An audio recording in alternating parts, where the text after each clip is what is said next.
lagi selamat berjumpa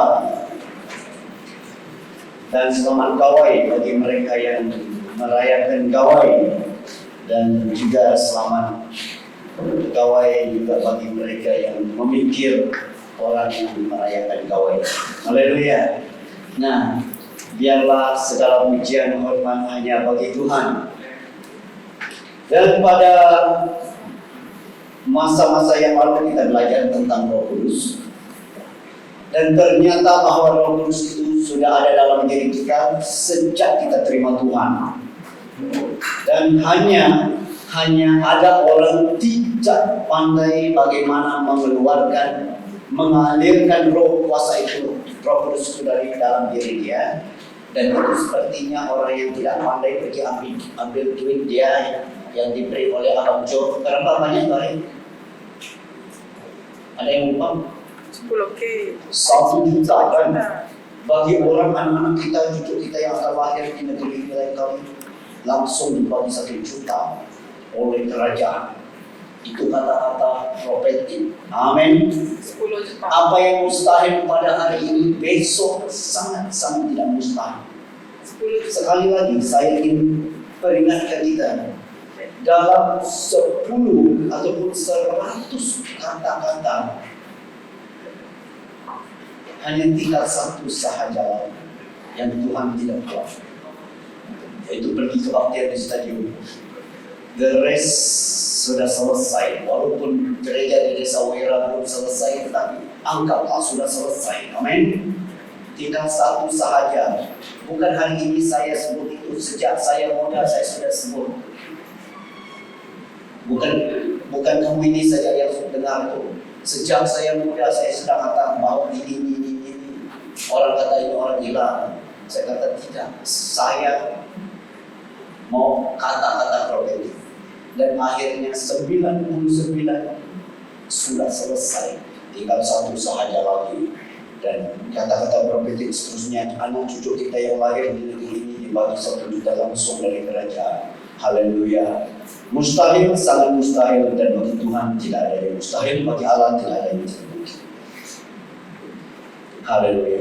Nah, ternyata bahwa Roh Kudus sudah diberikan kepada kita, dan tinggal kita bagaimana kita alirkan, terpulang kepada saya dan terpulang kepada saudara. Kalau kamu mau Roh Kudus itu bekerja habis-habisan seperti puting beliung, seperti banjir, seperti apa saja, dibiarkan. Kamu buka hati seluas-luasnya dan jangan takut, karena masih ada pastor, masih ada pemimpin, masih ada orang mahir, masih ada YouTube untuk guide kita supaya kita tidak melencong ke kanan, juga tidak melencong ke kiri. Karena kita masih ada apa? Firman Tuhan kita pegang. Dan selagi ada firman Tuhan, apapun pekerjaan Roh Kudus itu yang keluar dari kita, dan kita masih berpandu kepada firman Tuhan. Haleluya. Kalau Clement bawa kereta dia boleh pergi ke tepi kiri, dia boleh pergi ke tepi kanan, itu tidak ada masalah. Yang penting dia tahu bahwa sudah tepi dan dia datang tengah lagi. Amin. Haleluya. Kalau you terus ke kanan tuh, memang masuk gaulan, masuk parit, masuk apa, terjun jambatan, itu lain cerita. Tapi firman Tuhan, kalau Roh Kudus bekerja, firman Tuhan tetap panduan yang kuat dan lurus bagi saya dan saudara. Jangan takut tengok pekerjaan Allah. Pekerjaan Tuhan memang mau bekerja luar biasa, supaya perkara-perkara yang mustahil selama generasi dan generasi akan tidak mustahil pada hari esok. Tidak mungkin. Perkara yang tidak mungkin selama berabad-abad sangat-sangat mungkin pada hari esok, karena pekerjaan Yesus. Amin. Haleluya. Haleluya. Nah, mari kita sampai kepada satu bahagian firman Tuhan yang baru, yaitu tanggung jawab seorang Kristen. Takkan kita dengar dari Tuhan dan apa bagian kita mau. Nah, mari mulai pada minggu ini dan masa-masa akan datang kita akan berkhotbah tentang tanggung jawab seorang Kristen. Yang pertama, tanggung jawab yang pertama ialah beribadah. Beribadah, tanggung jawab. Nah, itu sebabnya ibadah hari Ahad dibuat. Itu sebabnya kadang-kadang homesale dibuat, Grace Life namanya, ataupun persekutuan di antara keluarga kita buat. Karena itu tanggung jawab saya dan saudara sebagai orang yang percaya kepada Tuhan. Beribadah ataupun dalam bahasa lain kebaktian, berbakti, beribadah. Nah, kalau kita lihat yang seperti ini, mari kita lihat firman Tuhan yang pertama, 2 Samuel pasal 24 ayat 24. 2 Samuel pasal 4 ayat 24. Karena di dalam sebuah ibadah ada 2 hal yang inti sejak purbakala. Kalau ada yang tambah-tambah pada zaman ini zaman modern. Tetapi pada zaman purbakala, dalam ibadah sebuah ibadah itu ada 2 hal. Yang pertama, persembahan yang pertama. Persembahan satu. Persembahan satu itu memudahkan kita paham. Persembahan satu. 2 Samuel pasal 24 ayat 24 berkata begini. Tetapi berkatalah raja kepada Arauna, bukan begitu, melainkan aku mau membelinya daripadamu dengan membayar harganya, sebab aku tidak mau mempersembahkan kepada Tuhan Allahku korban bakaran dengan tidak membayar apa-apa. Sesudah itu Daud membeli tempat pengirikan dan lembu-lembu itu dengan harga 50 sikal perak. Nah, Raja Daud pergi ke tempat Arauna untuk memberi persembahan, untuk membuat satu ibadah supaya tulah yang datang ke dalam bangsa itu berhenti.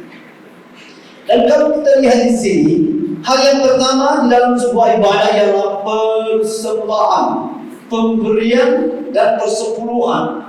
Oh, mudah. Nah, dalam sebuah ibadah sebagai seorang Kristen, kalau saya berkata saya percaya kepada Tuhan dan kamu tidak pernah terlibat memberi sesuatu kepada Tuhan, dan itu hal yang memang aneh dan luar biasa dan tidak masuk akal juga. Sebagai seorang percaya, seorang Kristen, saya harusnya tampil kemudian bahwa saya tahu Tuhan dan saya kenal Dia. Akhirnya saya membawa satu persembahan sebagai ucapan syukur, sebagai tanda terima kasih, sebagai ibadah saya, worship. Dalam bahasa Inggris, worship kepada Tuhan yang saya percaya, yang saya kenal, yang saya tunggu. Dan kalau orang yang bukan percaya kepada Tuhan, dia percaya kepada hantu, beda dasar dia memberi persembahan. Saya lihat di negeri di Sibu, Bantar Tapang, tidak jauh dari Sibu, 1 jam dari Sibu sudah sampai. Sampai di Tapang, di sana ada kedai-kedai, di belakang kedai ada satu pokok arang. Nah, di sana orang-orang yang percaya kepada hantu memberi persembahan dia. Orang Iran pergi di sana, orang Cina pergi di sana, orang India pergi di sana. Saya pergi di sana, karena itu di tepi kedai saja, macam-macam ada. Ada bread, pasti orang Cina yang pakai. Ada limau, pasti orang Cina. Ada telur ayam, pasti orang Ibannya. Ada apa lagi? Bahan-bahan kari, pasti orang India. Kalau kamu sudah miskin, Bapak Gerana mau mandi kelaparan, dulu saja. Pasti orang Cina bawa limau yang segar, dia letak ambil. Sebelum hantu kenal, ambil. Dalam nama Yesus, hantu lari makan. Berani sih. Nah, lebih dahsyat orang yang menyembah hantu, memberi persembahan, memberi limau, memberi ayam, memberi telur ayam, memberi kari-kari. Dahsyat juga men. So, sebagai orang percaya, orang Kristen, saya harus dalam ibadah, beribadah, harus ada persembahan. Nah, itu sebabnya kita ada pemberian jangan merah. Kita memberi persembahan. Bingung juga kan? Beri kepada siapa? Kepada Tuhan. Tidak pernah. Saya tengok tangan Tuhan ambil. Yes. Kata satu orang, dia memberi kepada Tuhan. Tetapi dia bingung mau beri macam mana. Dia berkata, saya akan memberi kepada Tuhan. Saya akan tikam semua duit saya ke langit. Yang Tuhan mau, dia ambil. Kalau yang masih turun ke bawah itu saya punya. Dan tikam 100 ringgit, semua turun. Ternyata Tuhan tidak mau persembahan saya hari ini. Dia, ya ampun, siapa yang ajar dia seperti itu? Betul-betul ajaran sesat. Nah, mari kita memberi persembahan kita sebagai tanda ucapan syukur kepada Tuhan. Amin. Tanda ucapan syukur. Kita memberi persepuluhan. Ada persepuluhan. Tadi persembahan kan. Tapi kita memberi persepuluhan. Masih ingat persepuluhan? Jarang kita didengar. Persepuluhan itu 10 dari macam mana? 10%. 1 dari 10. Oke. Ada orang zaman-zaman ini YouTube, dia berkata bahwa persepuluhan itu mungkin tidak terjadi pada zaman kasih karunia. Karena itu ada pada zaman kitab Taurat. Dan persepuluhan dipraktek oleh manusia sebelum kitab Taurat ada. Mereka sudah belajar bagaimana memberi persembahan persepuluhan kepada Allah semesta alam. Okay? Dan waktu kitab Taurat ditulis oleh Musa, lalu Musa kasih tegaskan supaya orang Israel belajar bagaimana memberi persepuluhan. Dan karena itu ditulis, baru orang tahu ada seperti ini. Tetapi jauh sebelum itu orang sudah belajar memberi persepuluhan. Memang orang sudah praktek mengamalkan memberi persepuluhan kepada Allah. Dan orang yang tidak percaya kepada Tuhan, mereka percaya kepada Allah mereka lah. Mereka pun menyisihkan persepuluhan bagi kemana-mana sahaja. Dan orang-orang kaya pada hari ini, mereka tidak percaya pada Tuhan, tapi mereka masih menyisihkan bahwa ini untuk anak orang yatim piatu, ini untuk charity, ini untuk kebajikan. 10% diberi. Tetapi KFC, dia sudah kaya raya, dia bagi 90% out, 10% untuk hidup dan anak cucu. 90% yang bagikan kepada mana-mana setiap dunia. Ternyata bahwa persembahan persepuluhan itu sudah dipraktekkan, diamalkan sejak berbakalan dan sampai pada hari kita dalam kasih karunia perjanjian baru. Dan ternyata bahwa ajaran seperti itu memang aneh. Orang itu memang lihat perjanjian lama dan lihat perjanjian baru, tetapi persembahan persepuluhan dibuat jauh lebih perjanjian lama. Nah, kalau kita memberi persembahan persepuluhan, kita berilah dengan penuh kesyukuran dan penuh pengertian kepada Allah dan penuh sukacita. Juga waktu kita memberi pemberian kita pada setiap kali tamu jalan, kita memberi dengan penuh sukacita. Nah, mari kita pergi kepada ayat 2 Korintus pasal 9 ayat 7. Kita lihat bagaimana caranya orang memberi persembahan kepada Tuhan. 2 Korintus 9 ayat 7 berkata begini, hendaklah masing-masing memberikan menurut kerelaan hatinya, jangan dengan sedih hati atau karena paksaan, sebab Allah mengasihi orang yang memberi dengan sukacita. Hendaklah masing-masing memberikan menurut kerelaan hatinya. Menurut kerelaan hati. Ada orang perhatikan jumlah. Kalau jumlah dia 1 ringgit, dia akan pegang itu kuat-kuat. Dia masukkan tangannya dalam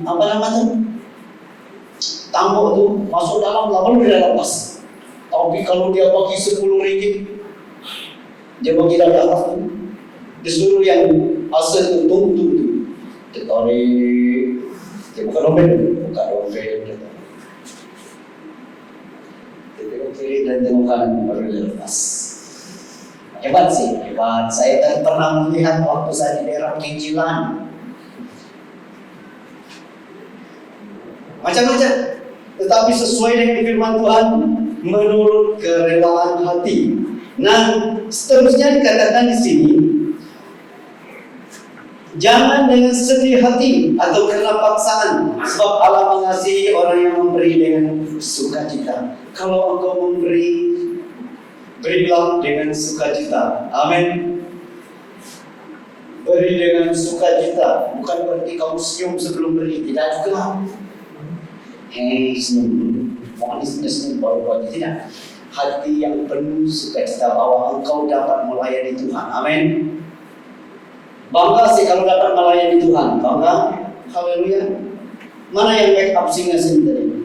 Satu, mana satu? Bangga sih. Ataupun rasa takut, ataupun paksa rasanya. Karena tidak ada orang lain lagi, lalu dipanggil oleh Yewe. Lebih kurang. Ya ampun, hari ini mesti bersama tu. Saya dulu tidak perlu. Orang praktis pujian penyembahan. Waktu saya masih muda tu, saya tidak ada kaitan dengan gereja, tidak ada nangis pun. Memang saya baru sampai di daerah itu. Saya waktu praktis saya pergi ke gereja ketemu, saya dulu dekat tadi. Oh masih ada mic. Oh tidak cukup baik aksinya. Ini boleh menyanyi. Oh ya ampun, saya apa lagi? Belum habis orang cakap sudah saya berdiri dengan mic. Saya nyanyi apa nyanyi? Sekali nyanyi semua nyanyi itu tidak saya paham. So saya berdiri saja. Saya mic saya buka mulut. Macam si tim juga. Mana tim? Kita juga samanya. Saya pun pernah seperti itu. Di hotel Mega Hotel Diri, ribuan manusia. Orang tiba-tiba tarik saya dan berjibat ke sini. Wih, penyanyi dari Sabah, mulai. Mana penyanyi Surabaya ini satu terus ambil. Semua nyanyi dari awal, lima nyanyi dari awal sampai habis satu pun saya tidak paham. Lalu saya please. Buka mulut, bukan nyanyi, buka mulut. Macam mana nyanyi, tidak tahu nyanyi. Dan hati yang penuh sukacita, tahu nyanyi atau tidak tahu, nyanyi saja, sukacita saja. Nah, kalau dikatakan kalau kita memberi persembahan, biarlah dengan penuh sukacita. 1 ringgit, 5 ringgit, 10 ringgit, 100 ringgit kan. Kalau gaji kamu besar dan persepuluhan pun harus besar, tetapi penuh dengan ucapan syukur dan penuh dengan sukacita. Amin. Haleluya. Beritahu orang sebelah penuh dengan sukacita, bro. Oh bro, haleluya. Haleluya. Haleluya.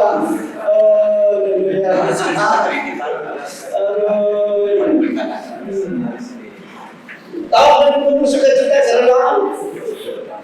Tidak tahu. Saya tidak tahu bagaimana sukacita penuh kerelaan. Contoh, kamu sudah budget duit kamu, dan akhirnya kamu rasa aduh sudah tidak cukup. Oke. Kalau rasa tidak cukup, bagaimana saya mau bagi dengan penuh kerelaan dan sukacita?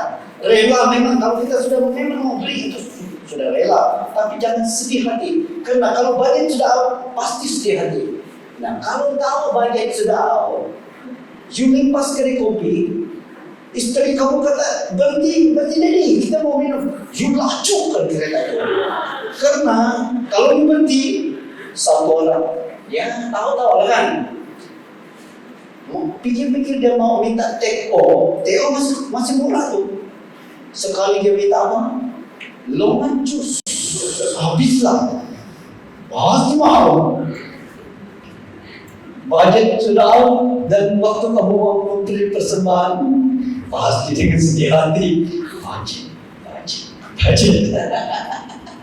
Nah, pandai-pandailah set budget kalau anak kamu kata, jadi saya haus. Langsung speed sampai rumah, karena di rumah itu ada air kosong. Yes, saya ajar dari sekarang. Nah, biarlah jiwa kita happy dalam memberi kepada Tuhan. Amin. Karena ayat ini sangat penting dikatakan, sebab Allah mengasihi orang yang memberi dengan sukacita.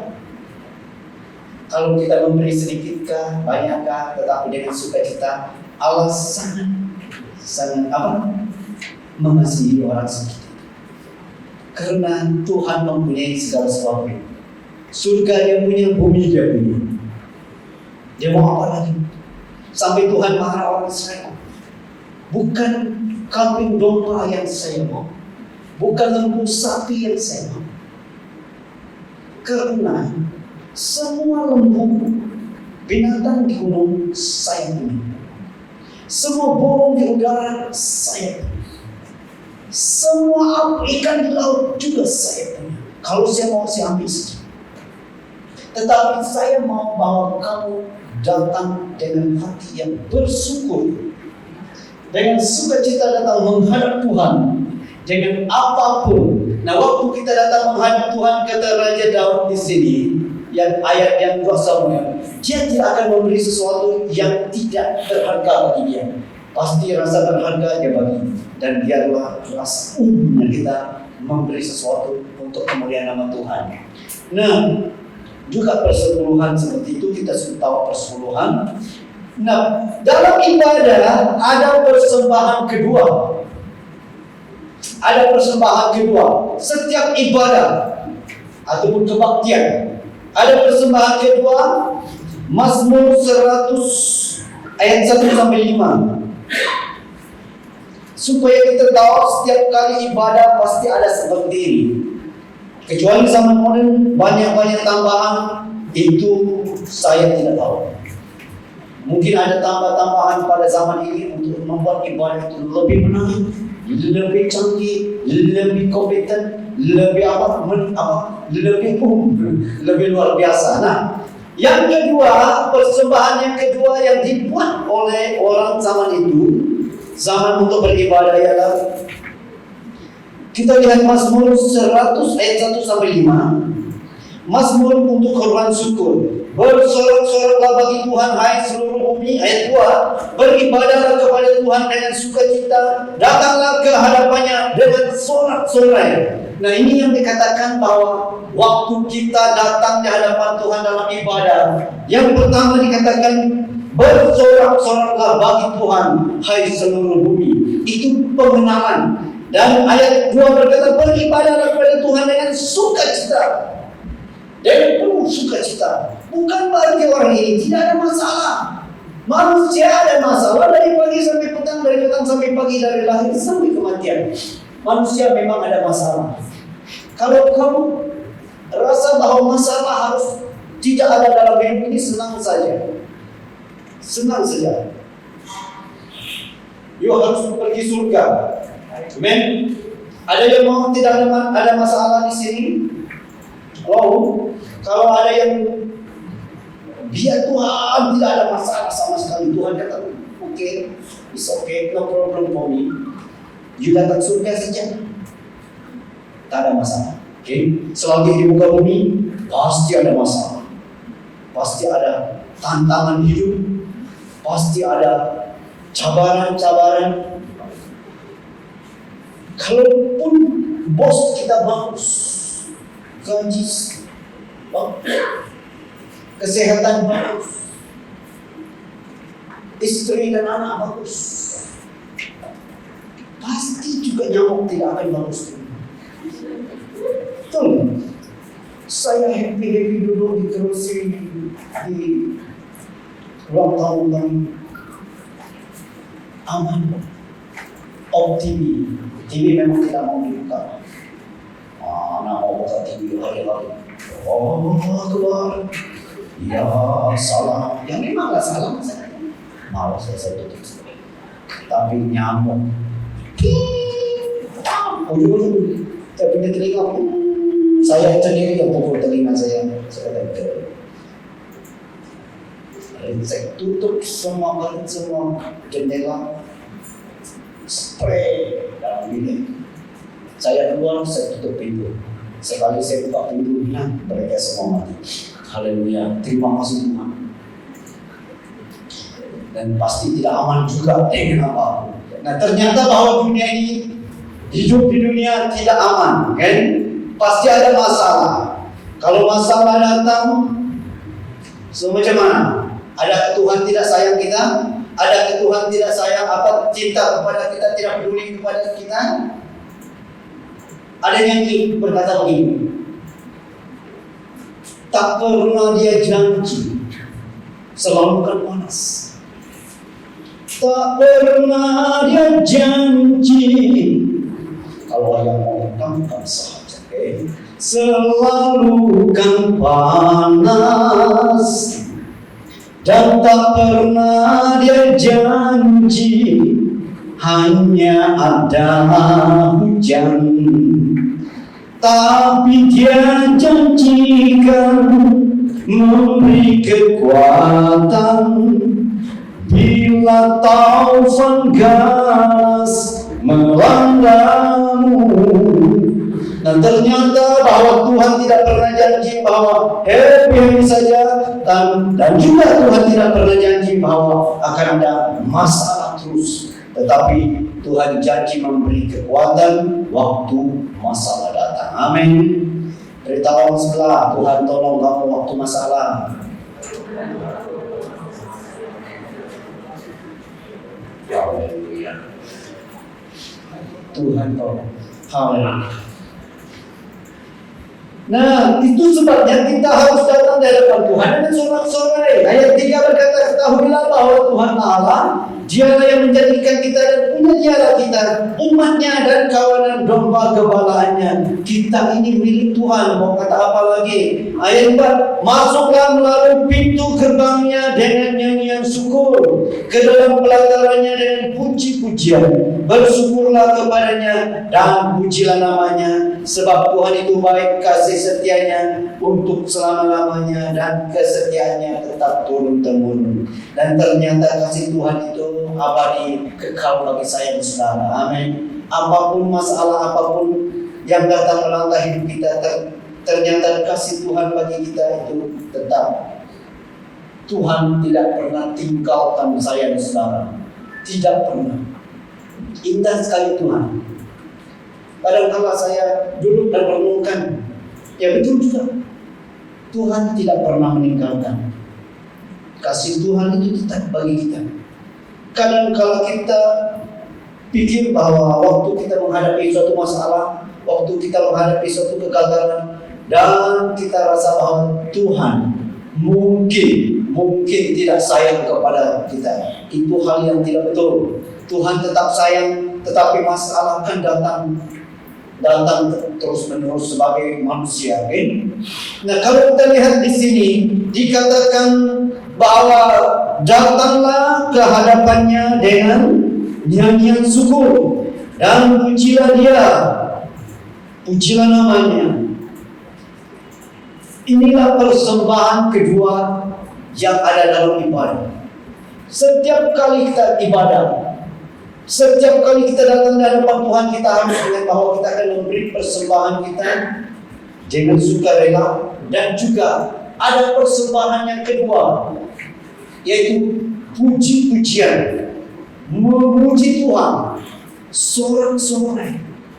Lalu penting bahwa saya dan saudara harus melatih diri kita untuk memuji dan menyembah Tuhan. Dan biarlah pada hari ini, dan bagi mereka yang memimpin pujian, tak banyak. Gary, Yui, siapa lagi?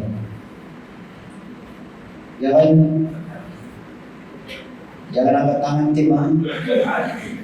Jadi kita bawa main lagi, sama-sama itu. Malaikat pun bingung, kenapa tim naik? Tapi ya tidak pada nyanyi. Dan itulah mereka dengan saya waktu saya naik ke atas. Kenapa tadi dia naik? Padahal dia tidak tahu nyanyi orang. Backup singer siapa? 1, 2. Siapa lagi backup singer yang ada? Iyo angkat tangannya? Bukan? Oh iya, Iyo pegang kepala Iyo tadi. Saya ingat dia angkat tangan tadi. Iyo lah, saya ingat dia angkat tangan. Oh, Iyo pegang kepala saja. Oh iya. Lain kali kalau saya mau tanya, kalau Iyo bukan dalam kategori itu, Iyo pegang kepala ke awal atau kemudian dari waktu itu. Sini. Tidak ada. Siapa? Backup.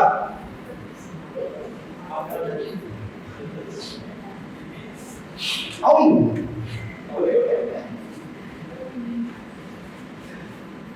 Nah, ternyata waktu tanggung jawab yang pertama yaitu beribadah, dan ternyata kita mempersiapkan persembahan kita dengan penuh kerelaan dan sukacita. Tuhan akan mengasihi saya dan saudara.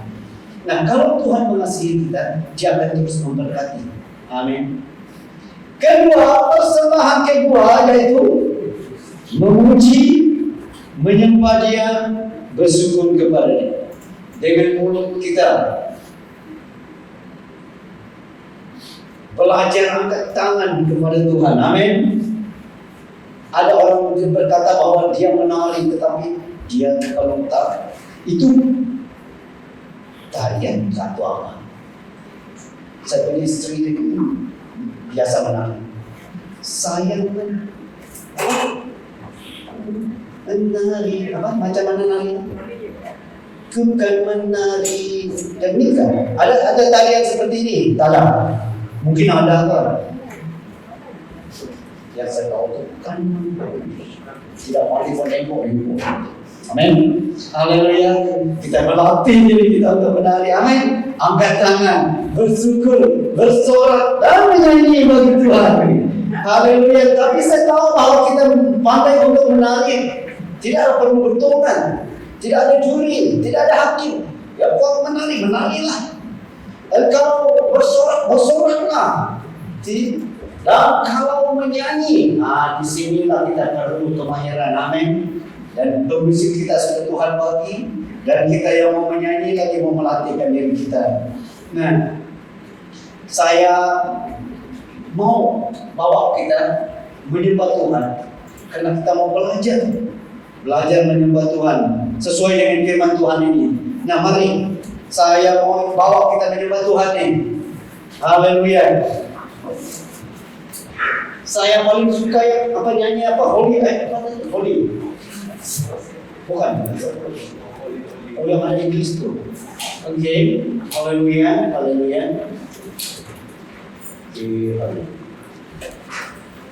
Mana ini? Mau lu tidak ikut nyanyi kan? Tak ada. Tak ada. Tak pandai apa? Baik. Beneran. Oke, mari kita sama-sama berdiri, kita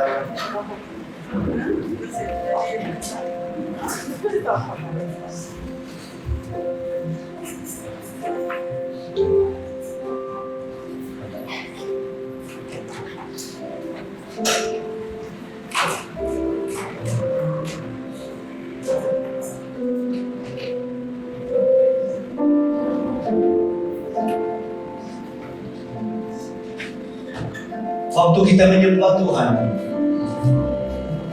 percayalah bahwa Tuhan memberi karunia. Haleluya. Dan juga percayalah bahwa Allah boleh menyembuhkan engkau. Ada kekuatan Tuhan di sini. Haleluya.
Ada orang di tengah-tengah kita yang sangat memerlukan hadirat Tuhan, memerlukan ketenangan dari surga.